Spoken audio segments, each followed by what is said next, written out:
Conquest of Egypt, 641 CE. Amr ibn Alas, having 4,000 horsemen, set out to conquer Egypt. Egypt was under the rule of Byzantine Emperor Heraclius.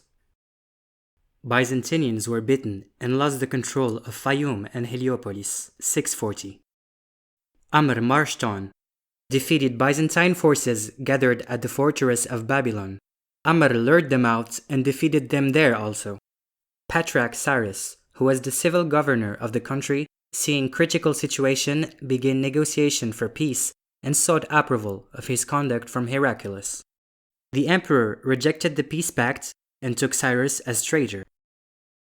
The emperor died in February 641, and Cyrus was able to conclude peace after the surrender of Babylon in the same year, 20 AH.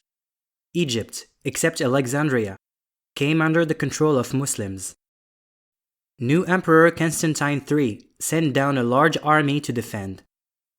Amr moved towards Alexandria and with his valor and skill defeated the Byzantine forces again. Alexandria was brought under Muslims' control now. Caliph Osman, Radi Allahu Anhu, made Amr governor of Egypt.